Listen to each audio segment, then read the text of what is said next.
ತೀರ್ಪು ಕೊಟ್ಟಾದ್ಮೇಲೆ ನಾವೆಲ್ಲರೂ ಕೂಡ ಈ ದೇಶದ ಪ್ರಜೆಗಳಾಗಿ ಸಂವಿಧಾನದಲ್ಲಿ ವಿಶ್ವಾಸವನ್ನು ಇಟ್ಕೊಂಡವರು ತಲೆ ಬಾಗಲೇಬೇಕು.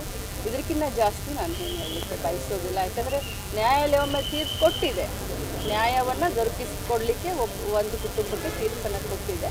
ಸೊ ನ್ಯಾಯಾಲಯ ಏನು ಹೇಳುತ್ತೋ ಅದಕ್ಕೆ ಎಲ್ಲರೂ ಕೂಡ ತಲೆ ಬಾಗಬೇಕು.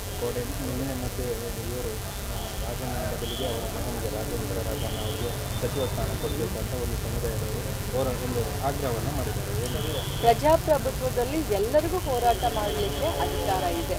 ಆದರೆ ನಮ್ಮ ಪಕ್ಷ ಹೈಕಮಾಂಡ್ ಏನು ತೀರ್ಮಾನ ತಗುತ್ತೆ ಅದಕ್ಕೆ ನಾವೆಲ್ಲರೂ ಬದ್ಧವಾಗಿದ್ದೀವಿ.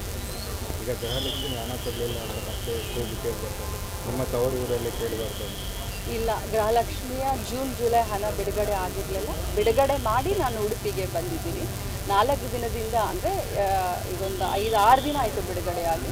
ಎಲ್ಲರಿಗೂ ಕ್ರೆಡಿಟ್ ಆಗ್ತಾ ಇದೆ. ಜೂನ್ ಹಣವನ್ನು ಕ್ಲಿಯರ್ ಮಾಡಿದ್ದೀನಿ. ಜುಲೈ ಹಣ ಇನ್ನೊಂದು 15 ದಿನ. ಗಣೇಶ ಚತುರ್ಥಿಗೆ ಜುಲೈ ಹಣವನ್ನು ಬಿಡುಗಡೆ ಮಾಡಬೇಕನ್ನುವಂಥ ಆಸೆ ನನಗಿದೆ. ಈಗ ಜೂನ್ ಕ್ಲಿಯರ್ ಮಾಡಿದ್ದೀನಿ ವರಮಹಾಲಕ್ಷ್ಮಿಗೆ.